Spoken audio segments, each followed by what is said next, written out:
What if a single moment of humiliation could change your life forever?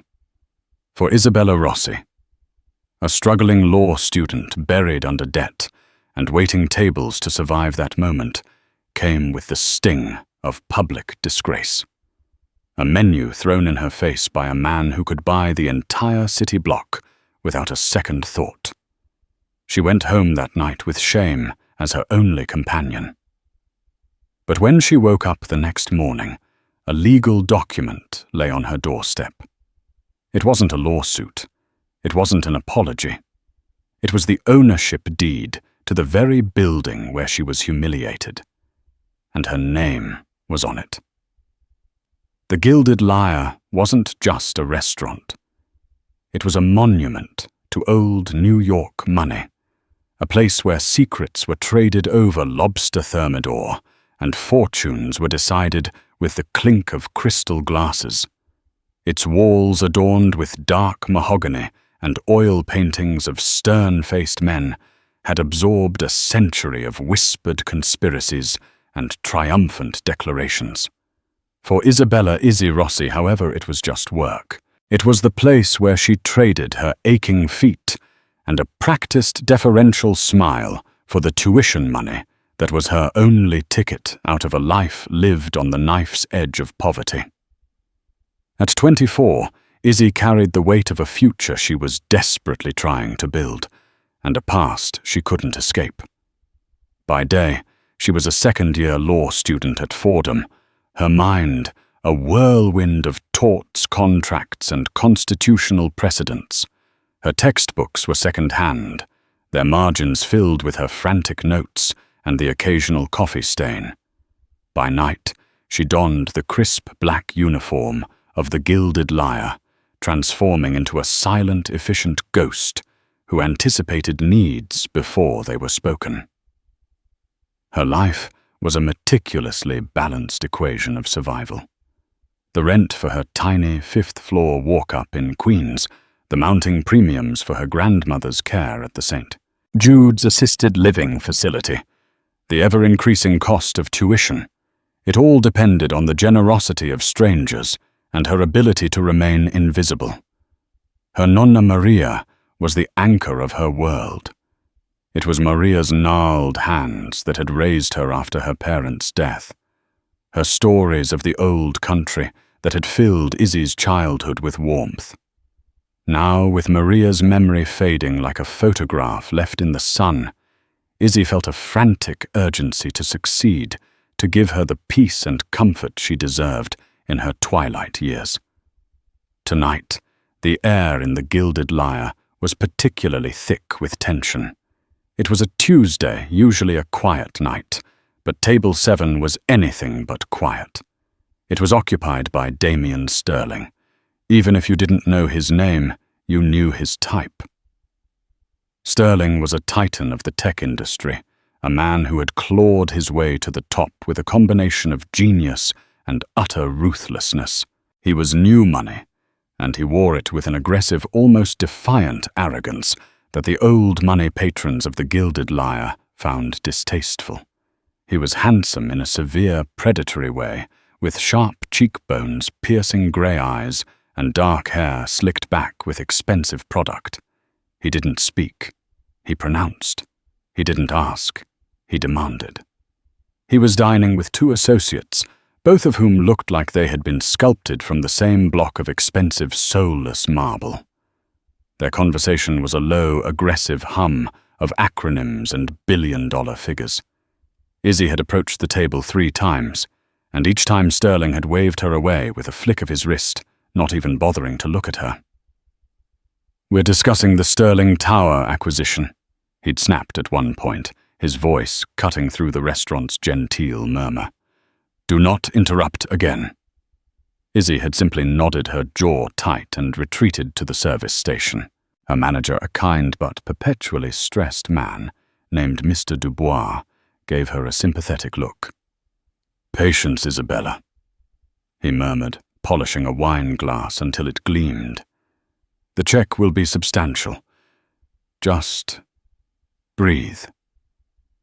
Patience was a currency Izzy was running low on. She had a property law brief due at 8 a.m., and she hadn't even started her research.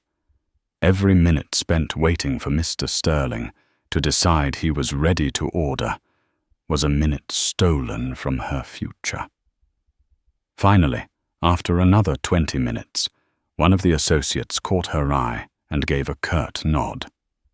Izzy took a deep breath plastered on her professional smile and approached the table for the 4th time.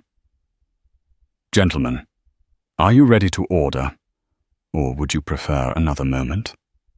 she asked, her voice calm and even. Damien Sterling finally lifted his gaze from his phone. His grey eyes were cold, analytical, and dismissive. He looked at her not as a person, but as a minor inconvenience, a faulty piece of furniture. "We've been ready for an hour," he said, his tone dripping with condescension. "Perhaps if you spent less time loitering by the kitchen and more time paying attention to your tables, I wouldn't have to starve while finalizing a deal that's worth more than your entire life's earnings." The insult was so sharp, so personal, it felt like a physical blow. The two associates shifted uncomfortably in their seats. Izzy felt a hot flush of anger and humiliation creep up her neck. Years of practice of swallowing insults and smiling through gritted teeth kicked in. "My sincerest apologies, sir," she said, her voice miraculously steady. "What can I get for you this evening?" Sterling sneered. He picked up the heavy leather-bound menu. "The service here is as tired as the decor. This entire building is a relic. It needs to be torn down and replaced with something that has a pulse." He looked directly at her, a cruel glint in his eye. "I'll have the steak, rare, and if it's even a shade overcooked, I'll be sending it back to whatever culinary school dropout you have in the kitchen." He didn't hand her the menu. He held it for a beat, his knuckles white, and then with a flick of his wrist, he threw it. It wasn't a violent throw, but it was deliberately aimed. The corner of the heavy menu struck Izzy squarely in the chest, forcing a surprised gasp of air from her lungs. It fell to the floor with a soft thud that sounded like a gunshot in the suddenly silent dining room. Every eye was on them. The quiet chatter ceased. The clinking of cutlery stopped. For a few seconds, the only sound was the faint classical music piping through the speakers. Izzy stood frozen, the spot on her chest throbbing. It wasn't the pain that shocked her. It was the sheer brazen disrespect. The absolute certainty of the man that he could do such a thing without consequence. She looked down at the menu lying on the Persian rug, then back up at his cold, unrepentant face. He was watching her, a faint, challenging smirk on his lips. He was waiting for her to cry, to yell, to break. He was waiting for a show. Something inside Izzy. A part of her that was tired of being small, tired of being invisible, tired of apologizing for her own existence, hardened into steel. She held his gaze. She didn't stoop to pick up the menu. Instead, she gave him a slow, deliberate nod. "Of course, sir," she said, her voice dangerously quiet. "One rare steak." She turned and walked away, her back ramrod straight, each step measured and controlled. She could feel every eye in the room on her, a mixture of pity shock and morbid curiosity. She didn't falter. She walked directly to Mr. Dubois, who was standing by the hostess stand, his face pale. "Table 7 is ready to order," she said calmly. She handed him her notepad. "I'm taking my break. Isabella."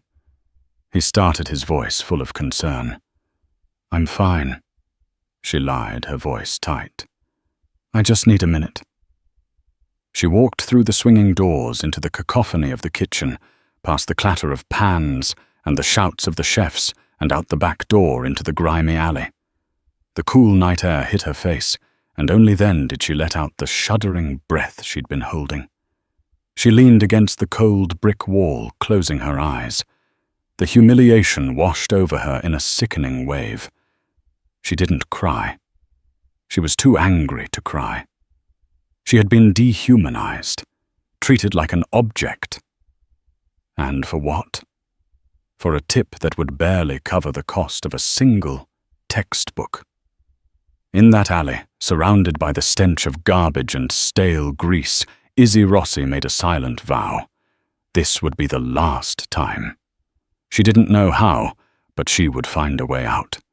She would finish school, pass the bar, and build a life where no one could ever throw anything at her again.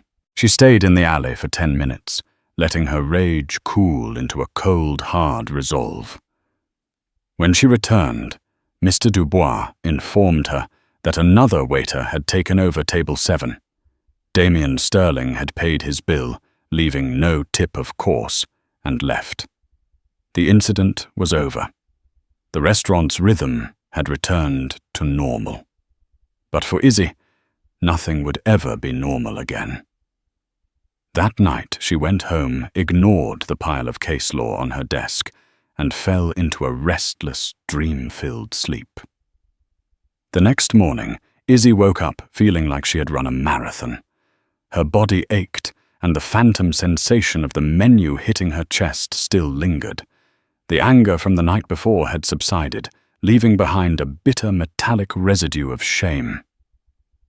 She forced herself out of bed, her mind already racing through the day ahead, a 9 a.m. lecture on civil procedure, a 4-hour shift at the university library, and then back to the Gilded Lyre for another evening of forced smiles and aching feet.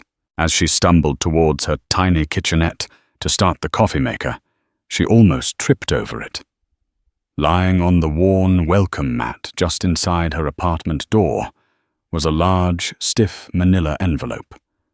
It was thick and heavy, bearing the logo of a prestigious law firm she recognized instantly: Whitman, Price and Sterling. Sterling. The name sent a jolt of ice through her veins. Her first thought was that she was being sued. Maybe Sterling had concocted some story about her being rude or unprofessional. Panic seized her. A lawsuit, even a frivolous one, could derail everything. It could get her fired, jeopardize her law school application's character and fitness review. Her hands trembled as she picked it up. Her name and address were typed neatly on the front label. No postage. It had been delivered by a courier. She sat at her small, wobbly kitchen table, the envelope feeling like a bomb in her hands. She took a deep, fortifying breath and tore it open. Inside wasn't a summons or a legal threat. It was a thick stack of documents bound by a heavy-duty staple. The cover page was dense with legal jargon, but a few words leaped out at her, rendered in bold capital letters. Quitclaim deed grantor. Estate of Arthur Finch. Grantee Isabella Rossi property. 114 East 60th Street, New York. Why, Izzy blinked. She read it again and again. 114 East 60th Street. She knew that address. It was the address of the Gilded Lyre. Her brain struggled to connect the dots. A deed to the building with her name on it. It was impossible. A mistake. A cruel, elaborate prank. She frantically flipped through the pages. There were property descriptions, legal filings, and complex clauses that made her head spin. Tucked inside was a letter on the law firm's letterhead: Dear Ms. Rossi. Please find enclosed a fully executed quitclaim deed transferring all rights, title, and interest in the property located at 114 East 60th Street, New York, NY, from the estate of Arthur Finch to you, effective immediately. This transfer has been executed in accordance with a specific codicil within the last will and testament of the late Mr. Arthur Finch. The codicil is triggered by a specific set of circumstances which our records indicate were met on the evening of July 29, 2025. All associated property taxes have been prepaid for the current fiscal year. A representative from our firm will be in contact within 48 hours to discuss the transition and provide you with all necessary keys and access codes. We advise you to seek independent legal counsel to fully understand your rights and obligations as the new property owner.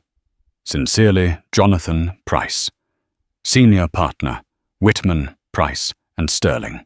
Izzy dropped the papers on the table as if they were on fire. Her heart was hammering against her ribs, so hard she felt dizzy. The estate of Arthur Finch. She'd never heard of the man, a codicil, a trigger. What circumstances?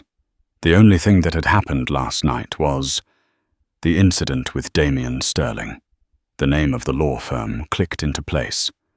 Whitman, Price and Sterling. Damien Sterling's name was on the letterhead. Was this his idea of an apology? A sick joke to give her a fake deed to a building worth, what, $50, maybe $100 million? It was insane. It had to be a forgery. But it looked so real. The paper was heavy embossed. The signatures looked legitimate. Her law student brain, foggy with shock, began to kick in. A quitclaim deed transfers interest in a property, whatever that interest may be. It makes no guarantees or warranties about the title. But if the grantor, the estate of Arthur Finch, held a clear title then, she needed help. She couldn't call her grandmother. It would only confuse and upset her.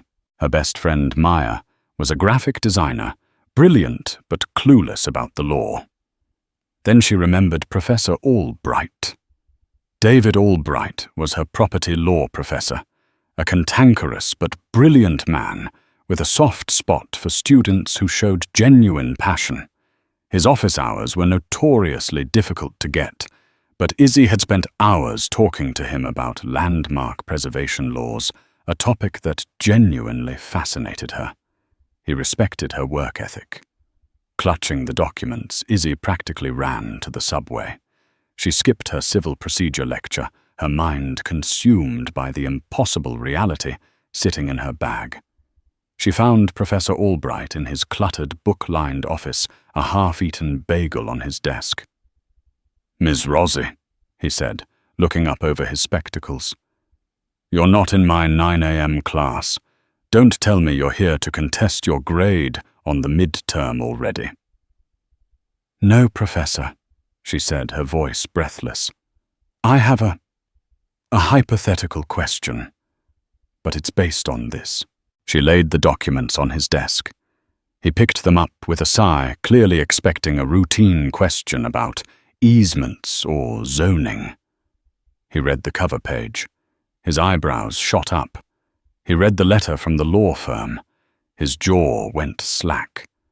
He spent the next 15 minutes silently reading his expression, shifting from skepticism to intrigue, and finally to utter astonishment. He took off his glasses and rubbed his eyes. "Isabella," he said, using her first name for the first time. "Where did you get this?" Her voice trembled as she recounted the events of the previous night, the arrogance of Damien Sterling, the throne menu, the public humiliation. She left nothing out. Albright listened intently, his fingers steepled. When she finished, he was silent for a long time. "Arthur Finch," he finally murmured, more to himself than to her. "I remember him. He passed away about 6 months ago. An old-school real estate mogul. Fiercely private. He and Damien Sterling were partners once, years ago. Then they had a legendary falling out. Finch accused Sterling of putting profit above all else, of having no soul. Sterling bought him out of their joint ventures, and they became bitter rivals." He tapped the deed with his finger. "This isn't a prank, is he? Whitman, Price and Sterling is one of the most powerful law firms in the city. They don't make mistakes like this, and they certainly don't engage in pranks. But why?" Izzy whispered. "Why me?" That's the multi-million-dollar question. Albright said, his eyes gleaming with intellectual curiosity.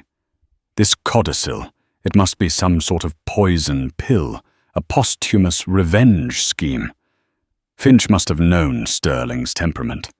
He knew Sterling wanted that building. It was one of the last original properties on that block, a thorn in the side of his grand Sterling Tower redevelopment plan. Finch must have set a trap for him. He leaned forward, his voice low and excited. My guess. The will stated that if Sterling performed an act of public dishonor, or something to that effect inside that specific building, the ownership would automatically transfer to a party designated by the estate's executor. And you, Ms. Rossi, as the direct victim of that dishonorable act, became the designated party. Finch used Sterling's own arrogance against him. It's diabolically brilliant. The room started to spin. Izzy gripped the edge of the chair. She, Isabella Rossi, a waitress from Queens, now owned $100 million building in Midtown Manhattan. Not because of a lottery ticket, not because of a kind benefactor, but because a billionaire had a temper tantrum and a dead man had planned the perfect revenge. What do I do? She asked, her voice barely a whisper. Professor Albright smiled a genuine wolfish grin. First, you're going to let me make a few calls to verify this is ironclad. I have a friend at the city's property registry. Second, you are no longer asking me for advice as your professor. As of this moment, I am offering my services as your legal counsel pro bono. Because this Ms. Rossi is going to be the most fascinating case of my entire career. He stood up and extended his hand. Congratulations, my dear. You are no longer just a law student. You're a landlord, and you're about to go to war with Damian Sterling. The next 48 hours were a surreal blur. Professor Albright's friend at the city registry confirmed it. The quitclaim deed was filed, processed, and legitimate. Isabella Rossi was the legal owner of 114 East 60th Street. The news didn't feel real. She walked through her day in a daze, attending classes and working her library shift, while her mind reeled with the implications. She owned the Gilded Lyre. She was Mr. Dubois's boss. She was the landlord to the swanky art gallery on the second floor and the boutique investment firm on the third. She called Mr. Dubois that afternoon. Mr. Dubois, it's Isabella Rossi. Isabella, are you all right? I was worried after Tuesday night. Are you taking the evening off? I am, she said, her voice unsteady. But I need to tell you something, and I need you to please just listen and not hang up. It's going to sound insane. She explained the situation, her words tumbling out in a rush. There was a long silence on the other end of the line. Isabella, he finally said, his voice laced with disbelief. Is this a joke? I wish it were Mr. Dubois. My property law professor has verified everything. The deed is real. Another pause. She could hear the faint clatter of the kitchen in the background. My God, he whispered. The old man actually did it. Finch always said he'd get the last laugh. You knew about this? Izzy asked, stunned. Knew heavens, no. Not the specifics. But Arthur Finch owned this building for 50 years. He loved this place. He used to say it had a soul. He hated Sterling, truly hated him. He said Sterling represented the death of everything he held dear. When Sterling started buying up the block, trying to force him out, Mr. Finch just laughed. He told me once, "Don't worry, Antoine, I've made arrangements. This building will never be his." Suddenly it all felt terrifyingly real. This wasn't just a random act of fate.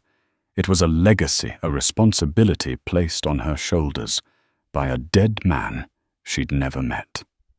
The promised call from Whitman, Price and Sterling came late Friday afternoon. It wasn't Jonathan Price. It was a junior associate named Carter Finch. The name was a coincidence too sharp to be accidental. "Ms. Rosie." The voice was smooth, polished, and utterly devoid of warmth. "Carter Finch calling. I'm an associate here, handling certain aspects of my great-uncle's estate." Arthur Finch's great-nephew, working at the firm bearing his enemy's name. The complexity was dizzying. "I have the keys and security codes for your property." Carter continued his tone, suggesting he was discussing the delivery of a pizza. "I can have them couriered to you." "No." Izzy said, a newfound confidence in her voice, courtesy of a long coaching session with Professor Albright. "I'll pick them up myself, this afternoon." Walking into the lobby of Whitman, Price and Sterling was like stepping into another dimension. It was a cathedral of glass and steel, whispering of power and unimaginable wealth. Izzy, in her best pair of jeans and a simple black blazer, felt entirely out of place. Carter Finch was a younger, less formidable version of Damien Sterling, impeccably dressed with an air of entitled boredom. He didn't shake her hand. He slid a heavy envelope across the vast expanse of his mahogany desk. "Everything you need is in there," he said. "The master keys, alarm codes, a list of current tenants, and their lease agreements. The building manager, Antoine Dubois, can walk you through the day-to-day."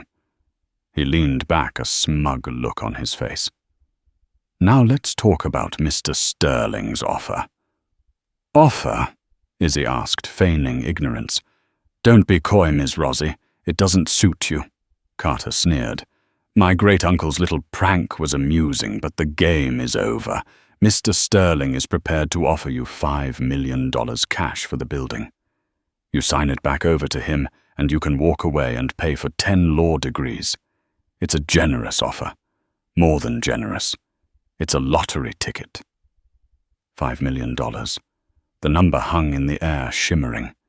It was enough to change her life. To put Nonna in the best care facility in the country. To graduate debt-free. To never have to worry about money again. Every rational part of her brain screamed, "Take it." But then she remembered the feeling of that menu hitting her chest, the look of utter contempt on Sterling's face, the quiet dignity of Mr. Dubois, the stories of Arthur Finch, a man who believed a building could have a soul. This wasn't just about money. It was about the principle. "The building is not for sale," Izzy said, her voice clear and steady. Carter Finch laughed a short, ugly bark. "Don't be a fool. You can't possibly manage a property like that. The taxes alone after this year will crush you. The maintenance, the tenants, the legal liabilities, you're in way over your head."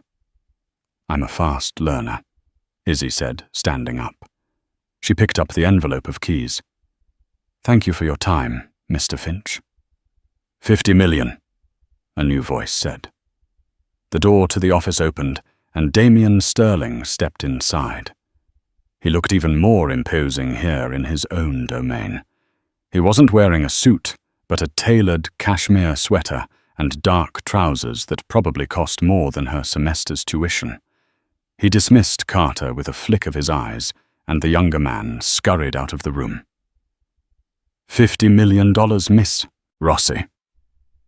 Sterling said, his voice a low purr.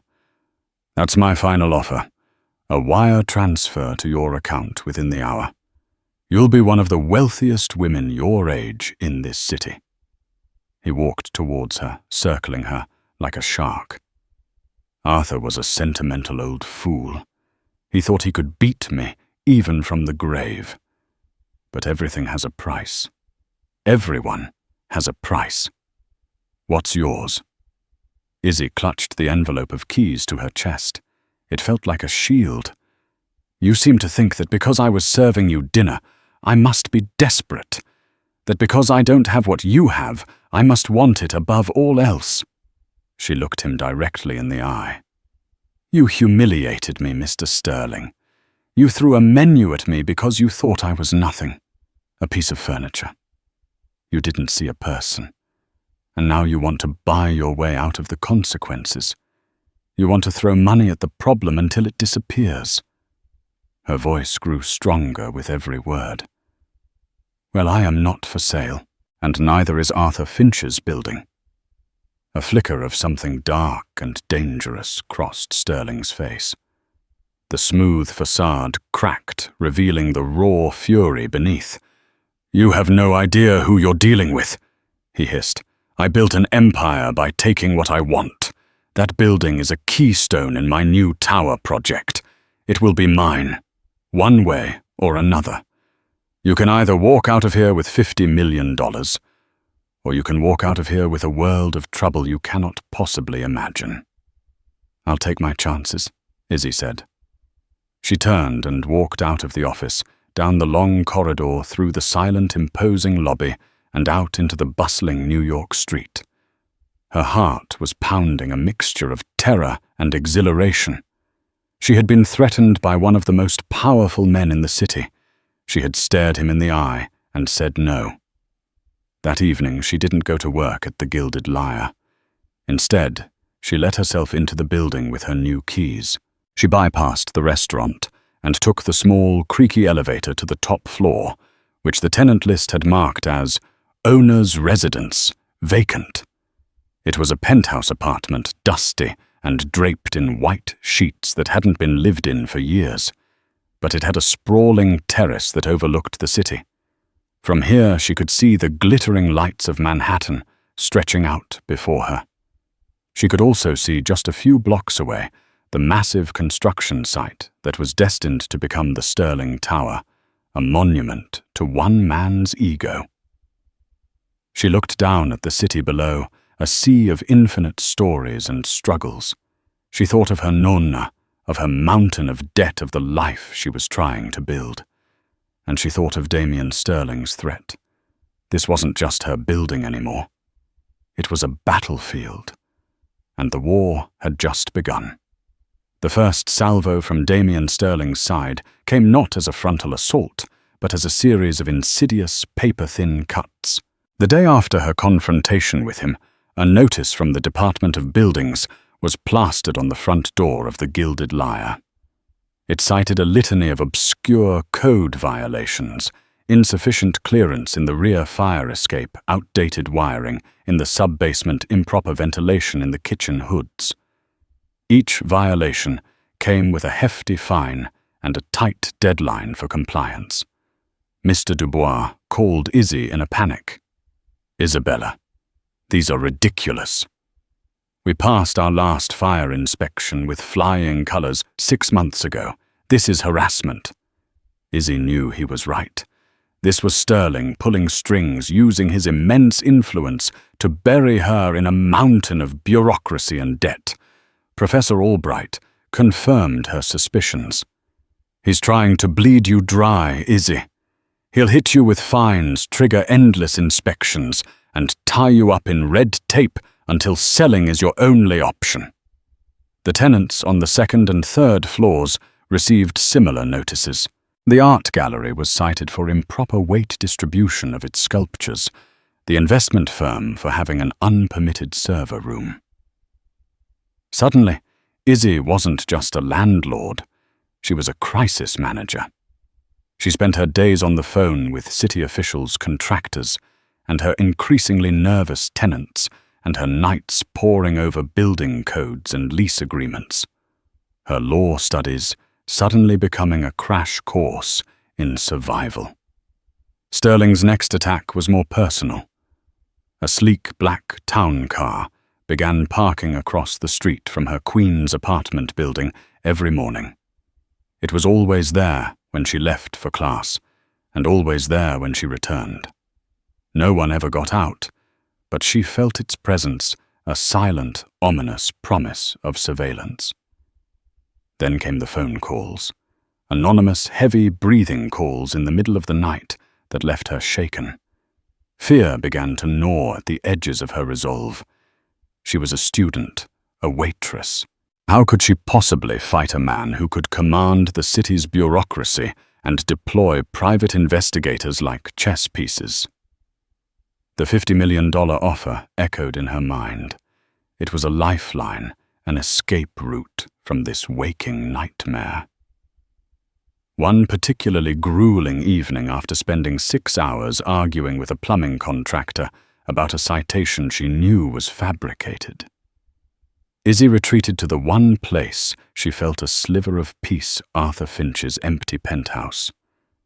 Exhausted and overwhelmed, she sank onto a dust sheet-covered sofa. She felt like giving up. As she sat in the silent, moonlit room, her eyes fell on a large mahogany secretary desk in the corner, one of the few pieces of furniture not draped in white. On a whim, she walked over and tried the drawers. Locked, all except one small hidden drawer on the side. It slid open with a soft click. Inside was a single worn, leather-bound journal and a small, ornate brass key. Her heart quickened. She opened the journal. The first page was dated nearly 50 years ago. The handwriting was elegant, precise. It was Arthur Finch's. For the next 2 hours, Izzy sat mesmerized, reading the private thoughts of the man who had inadvertently changed her life. He wrote of his childhood in poverty, his ambition, his love for the city and its architecture. He wrote about meeting a young, brilliant and hungry Damien Sterling, taking him on as a protégé. He has a fire in his belly, Arthur wrote, a desire not just to succeed, but to conquer. I see myself in him, but there is a coldness there, a void where his heart should be. I hope I can teach him that a legacy is built from stone and community, not just from gold and fear. As the years in the journal passed, Arthur's entries about Sterling grew more troubled. He documented their arguments, Sterling's increasing ruthlessness, his willingness to cut corners, to betray partners, to prioritize profits over people. The final entry about their partnership was chilling. Damien has betrayed me for the last time. He bulldozed the old community center on the west side, a place I had funded to make way for luxury condos. He called it progress. I call it sacrilege. Our partnership is dissolved. He has chosen his path. I fear one day he will try to tear down everything I have ever loved, including this very building. But I will not let him. I will make this building a fortress, a testament. And if he ever dares to defile its spirit, he will find that I have left behind a ghost in the machine. A ghost in the machine. Izzy's hands trembled as she read the words. It was her. She was the ghost. Arthur Finch hadn't just set a trap. He had chosen a successor, even if he didn't know her name. He hadn't left the building to a random person. He had left it to the victim of Sterling's inevitable transgression. He had bet on his rival's character flaw. The small brass key in the drawer suddenly felt heavy with purpose. She looked around the apartment, her eyes scanning for a lock it might fit. She found it on a small, unassuming door tucked away behind a large bookcase. It looked like a closet. The key turned smoothly. The door opened not into a closet, but onto a narrow, steep staircase leading down. A hidden stairwell. Following it down, she found herself in a small, windowless office behind the main manager's office on the ground floor. It was a secret room filled with filing cabinets and architectural blueprints. On the desk was a thick binder labeled Contingency. Izzy opened it. It was a masterpiece of legal and financial planning. Arthur Finch, knowing Sterling would one day come for his building, had prepared for war. The binder contained contact information for an independent, pre-vetted engineering firm that specialized in heritage buildings, ready to dispute any fraudulent claims from the Department of Buildings. It held a prepaid retainer for a notoriously aggressive litigation firm, that specialized in fighting corporate harassment suits. It included detailed geological surveys proving the building's foundation was sound, and decades of pristine maintenance records, all digitized and backed up on a thumb drive taped to the inside cover. Most importantly, it contained a sealed letter addressed to the new custodian. Her fingers shook as she opened it. To the one who holds this letter. If you are reading this, it means Damien Sterling has behaved as I knew he would, and my building now belongs to you. I do not know who you are, but I know that you have stood in the path of his arrogance, and have by that act proven yourself worthy. Do not be intimidated by his wealth or his power. They are built on a foundation of sand. This building is built on bedrock. In this binder you will find the tools to fight him. Use them. He will try to bleed you financially. I have established a trust, the Finch Preservation Trust, which you now control. It contains sufficient funds to cover the building's taxes and maintenance for the next 30 years, and to fund any legal battles necessary for its protection. The account details and access protocols are with the litigator mentioned herein. This building was my life's work. It is more than brick and mortar. It is a symbol that some things are not for sale. Do with it what you will, but I hope you will honor its spirit. Do not let the wolves of this city devour it. Good luck. Arthur Finch. Izzy sank into the dusty office chair, tears streaming down her face. They weren't tears of fear or sadness. They were tears of overwhelming, profound relief and gratitude. She wasn't alone. She had an army. She had resources. She had a plan bequeathed to her by a ghost who had seen the future and prepared for her arrival. The fear that had been strangling her was replaced by a cold, righteous anger. Damien Sterling thought he was playing a game with a poor, helpless waitress. He had no idea he was stepping into a cage that had been built for him 50 years ago. The next morning, Izzy Rossi made 2 phone calls. The first was to the engineering firm. The second was to the litigation firm. The war was not over. But now she was ready to fight back. With the discovery of Arthur Finch's contingency binder, the dynamic of the conflict shifted dramatically. Izzy was no longer a lone defender. She was the general of a well-supplied, posthumously assembled army. When the city inspectors arrived the following week, ready to levy more fines, they were met not by a flustered young woman, but by Mr. Henderson, a stoic, white-haired structural engineer from Bedrock Engineering, the firm Finch had designated. Henderson, armed with Finch's immaculate records and modern diagnostic tools, calmly and systematically dismantled every one of the city's claims. The outdated wiring was proven to be high-grade, shielded cabling, far exceeding code. The insufficient fire escape clearance was disproven with a laser measure. The kitchen ventilation was shown to be a custom-built, state-of-the-art system Finch had installed just 2 years prior. The inspectors, accustomed to bullying small business owners, retreated in confusion. The next summons was from Sterling's legal team, a cease and desist letter filled with veiled threats about tortious interference with his Sterling Tower development. Izzy forwarded it to her new lawyer, a woman named Rebecca Shaw, from the litigation firm Finch had chosen. Shaw was a legal pit bull in a designer suit.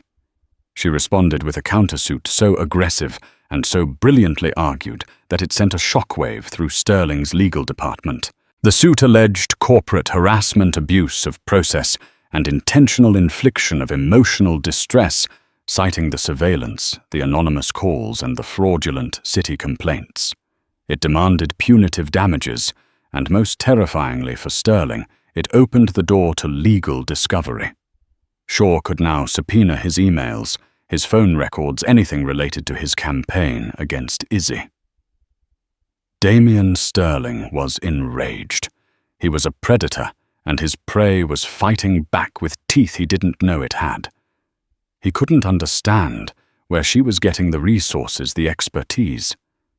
He had Carter Finch investigate, but the trust was an ironclad anonymous entity, and the law firm was on a perpetual retainer, its source of funding, protected by attorney-client privilege. It was as if she were being funded by a ghost. The battle for 114 East 60th Street became a quiet, brutal siege. Sterling used his influence to delay deliveries to the Gilded Lyre, to create parking emergencies on the street that blocked the entrance, to whisper rumors to the press about the building's instability. But for every move he made, Izzy, guided by Finch's playbook, and Rebecca Shaw's cunning, had a countermove. They documented everything, adding each new transgression to their growing harassment lawsuit. Amidst the chaos of the legal war, Izzy found herself falling in love with the building. She explored every corner of it, from the wine cellar deep underground to the dusty attic. She read through Finch's old ledgers and plans. She discovered he had secretly subsidized the rent for the art gallery for years, because he believed art feeds the soul of a city. She learned he had personally designed the small, beautiful garden on the roof, a hidden oasis of green amidst the concrete jungle. She was no longer just fighting for a piece of property. She was fighting for a man's legacy. This building wasn't a relic, as Sterling had called it. It was a symphony of thoughtful details, a testament to a different way of doing business, a way that valued community and beauty as much as profit. The turning point came not from a legal maneuver, but from an idea. While studying for her exams in Finch's secret office, Izzy found a set of old architectural plans labeled the Finch Concerto. It was a detailed, visionary plan Arthur Finch had drawn up years ago to renovate the building. It wasn't about tearing it down, it was about elevating it. The plan involved restoring the facade to its original 1920s glory, converting the underused upper floors into subsidized housing for artists and students, and using the rooftop garden as a community space. It was a plan that was the philosophical opposite of Sterling's monolithic tower. It was a plan that served the community, not just one man's ego. An idea sparked in Izzy's mind, a plan so audacious it terrified and thrilled her at the same time. She wasn't just going to defend the building. She was going to bring Arthur Finch's vision to life. She called a meeting with the building's tenants, Mr. Dubois, the gallery owner, and the partners at the investment firm. She laid out the harassment they had all been enduring, and then, using Finch's blueprints, she presented her vision, the Finch Concerto project. She explained how the Finch Preservation Trust could fund the renovations, how the project would not only protect them from Sterling, but would enrich the entire neighborhood. To her astonishment, they embraced it. Mr. Dubois's eyes shone with tears as he looked at the plans. "This is what Arthur always wanted," he whispered. The gallery owner was thrilled at the prospect of more artists in the building. Even the buttoned-down investment partners, seeing the meticulous financial projections Finch had prepared, agreed it was a solid and, more importantly, a stable plan for their future. The announcement of the Finch Concerto project made the papers. It was a brilliant piece of public relations. The story wasn't about a corporate squabble anymore. It was about a young law student and a coalition of small businesses standing up to a predatory billionaire to save a historic building and create community-focused housing. Public sentiment, already wary of Sterling's aggressive expansion, swung decisively to Izzy's side. Architectural preservation societies and community boards voiced their support. Izzy Rossi, the waitress, had become a local hero. For Damien Sterling, it was the ultimate humiliation. She wasn't just refusing to sell.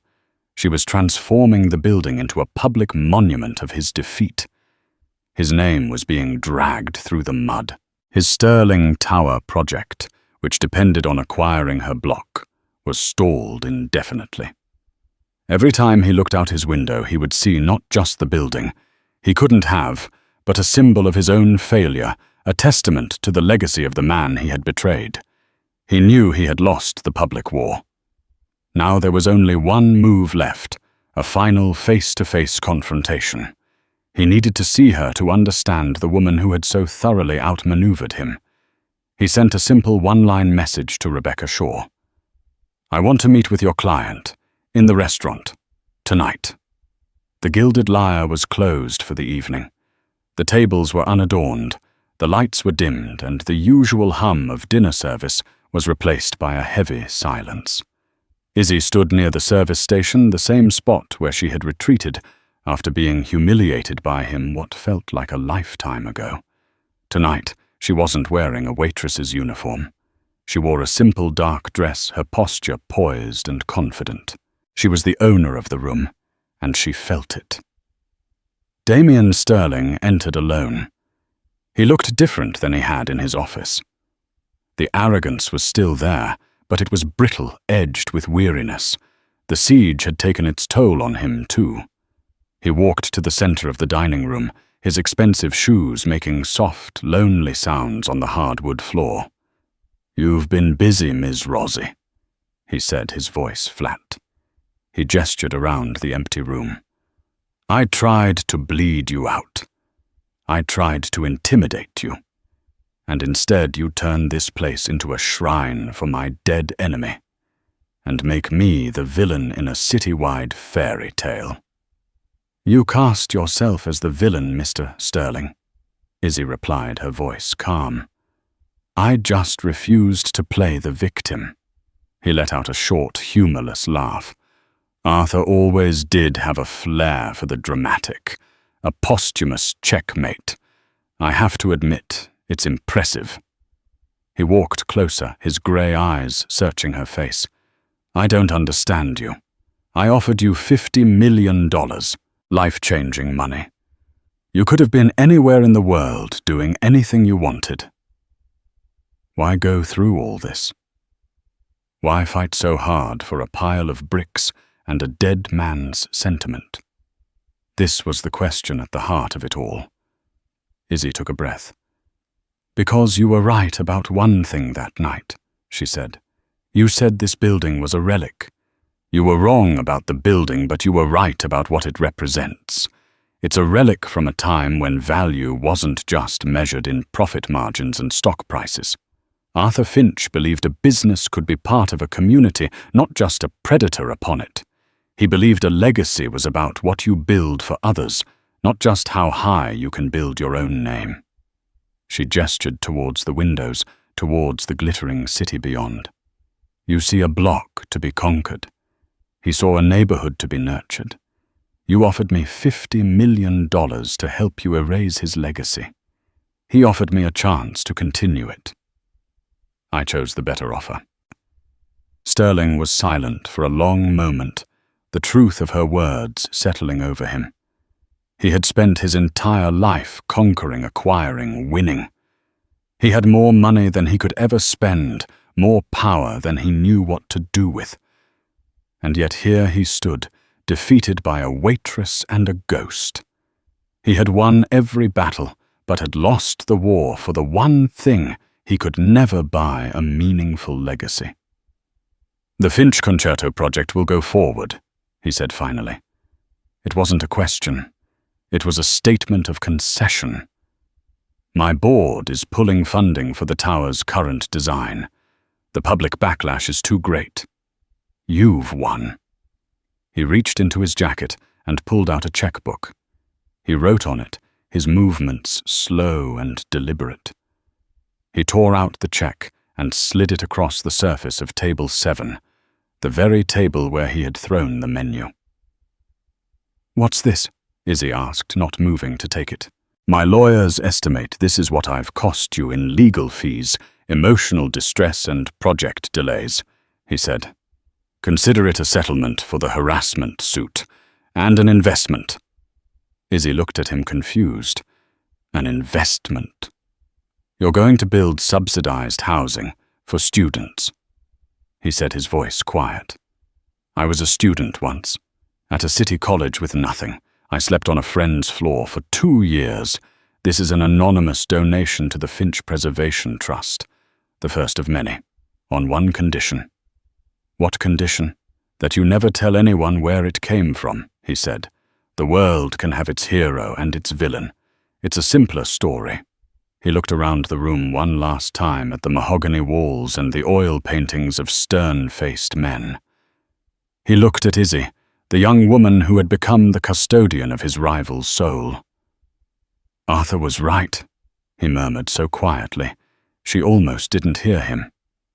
I lost my way, and with that, Damien Sterling turned and walked out of the Gilded Lyre, leaving Izzy alone in the silent, historic room. She walked over to table 7 and looked down at the check. The amount written on it was staggering enough to fund the entire concerto project twice over. She didn't feel triumphant. She didn't feel victorious. She felt a profound sense of peace. The war was over. A year later, the scaffolding came down from 114 East 60th Street. The facade gleamed restored to its former glory. The Gilded Lyre was more popular than ever, and the Finch Gallery on the 2nd floor had a waiting list for new exhibits. On the top floors, the first group of students and artists moved into the beautiful light-filled apartments of the Finch Concerto residence. Izzy Rossi graduated from law school at the top of her class. She passed the New York bar exam on her first try. She didn't join a big corporate firm. Instead, she opened a small non-profit practice in the ground floor office of her own building, offering legal aid to those who, like her, were fighting against seemingly insurmountable odds. She was no longer just a waitress, a student, or even just a landlord. She was a custodian, a builder, a guardian of a legacy. She had been given a building, but in fighting for it, she had built a life of purpose, proving that the greatest transactions have nothing to do with money, and that sometimes a moment of humiliation can be the foundation for a skyscraper of integrity. That single thoughtless act of cruelty, a menu thrown in anger, set in motion a chain of events that no one could have predicted. It wasn't magic, and it wasn't luck. It was a story about the intricate webs we weave, the legacies we leave, and the unexpected strength found in the face of disrespect. Isabella Rossi didn't just inherit a building. She inherited a responsibility and discovered her own power. Her story is a powerful reminder that integrity is a currency that can't be bought, and that the quiet strength of one person can indeed move mountains, or in this case, save a piece of a city's soul from a billionaire's grasp. What did you think of Izzy's journey? What would you have done with the $50 million offer? Let us know your thoughts in the comments below. If this story resonated with you, please hit that like button. Share it with someone who needs a dose of inspiration, and make sure you subscribe for more incredible stories of justice and unexpected twists of fate.